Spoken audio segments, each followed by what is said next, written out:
I'm Simon McBurney and I am from Stroud in England, and here I am remarkably in NDT with the most astonishing dancers on the planet and with one of the most extraordinary women on the planet with whom I'm very, very lucky to collaborate. And we've been making a show, the second in a trilogy of 3 pieces. That's it. And then, can you just do... I'm Crystal Pite, and I am from Vancouver, Canada, and I've been working with NDT for almost 20 years now. And I'm here working on this production with Simon McBurney. It's called Figures in Extinction 2.0, but then you come to the humans. I mean, I think we knew about each other and we had seen each other's work. Yes. And we wanted to work together. We wanted to create something together. And we thought maybe doing it here at NDT would be interesting because it was away from Simon's company and it was away from my own company. A sort of neutral ground. Yeah, that's right. But also with the incredible advantage of these absolutely astonishing artists here. Yeah. Who are on another level.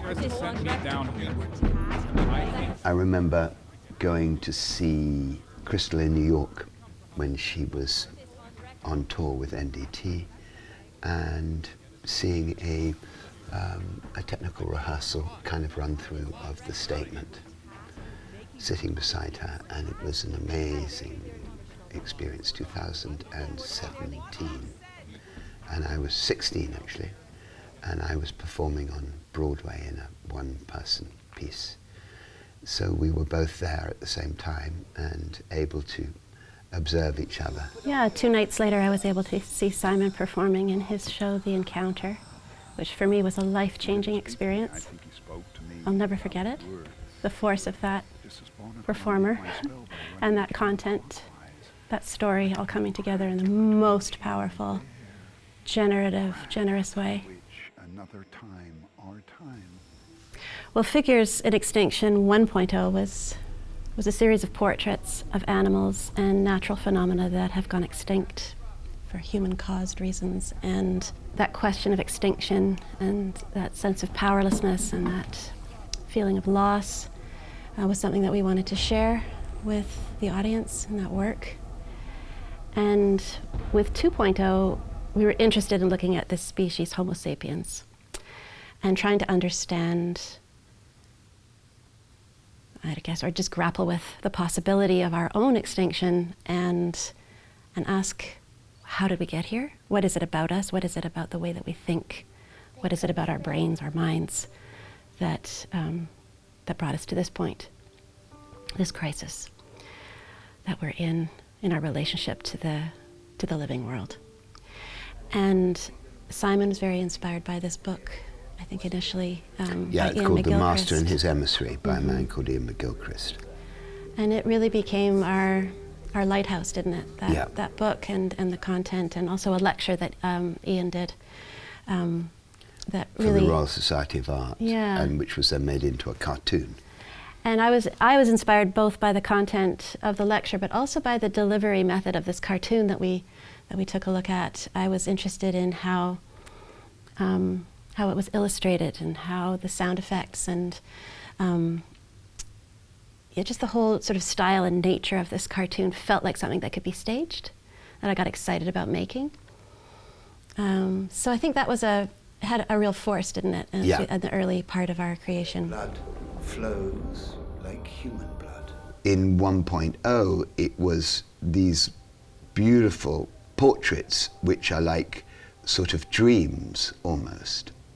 One of the dancer actors having these incredible extensions of horns which are way beyond what the actual animal had, but it extends our human connection with the animal. So in a sense what's being explored is the relationship between the human and the animal through the series of portraits. Yes, they're portraits, but that you're looking at a human being an animal, but not trying to do the best animal possible, but to show where the animal lives in the body. which is a different thing. And so necessarily it becomes about relationship between human and animal, and the text that we did was about the way that we look at animals and the way that animals look at us across a kind of divide.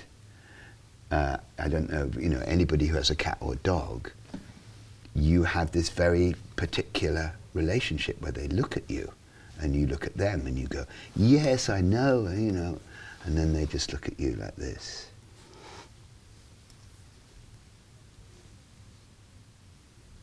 And there is an intense communication, but it's across a divide.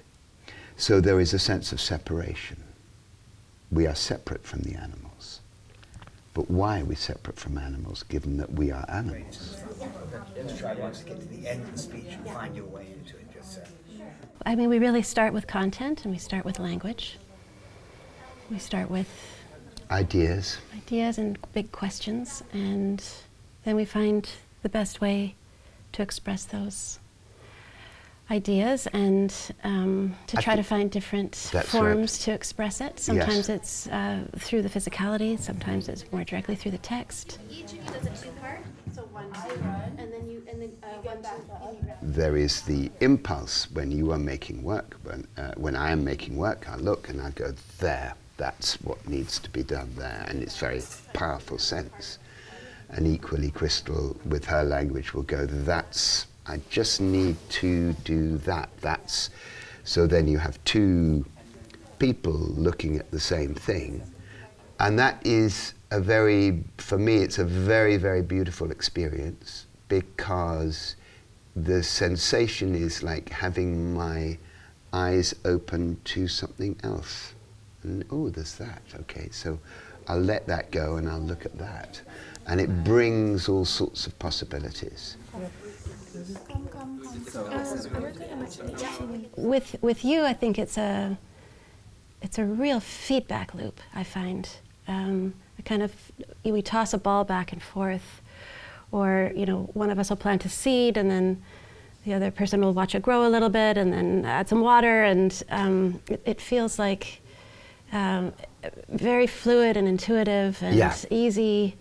And there is something, for me, that's been very helpful about being able to sometimes sit back and be able to just witness and observe, and not constantly being in the leadership position, which is a different part of your brain, to be in control of the room and to be taking responsibility for everybody and to figure out how we manage time. And that whole leadership part of the job is a very different brain than the creative part of the job.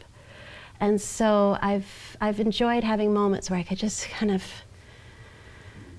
extricate myself from that kind of thinking. Volume of the hemispheres has got smaller. And there's a couple of other elements here, one of which is the dancers themselves, which are like a matrix for us. It's a place, they are the place where we meet and work and discover and learn. And then there's Ben as well, our incredible composer and sound designer, who again is part of this conversation and contributing the most extraordinary content at like breakneck speed. So to be able to work that quickly, because of Ben, we were able to be so nimble and able to try things and leave things behind with just incredible skill and speed. So I was really grateful to have a chance to work with Ben as well as the dancers. Keep that going for a bit, yeah. The dancers also had an enormous amount of input in this creation.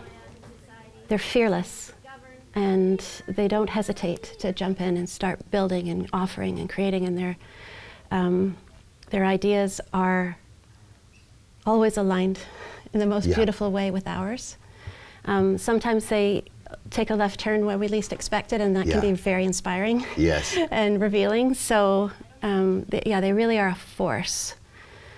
Yes, that's one of my great joys of this project has been them, and meeting you through them, through their genius.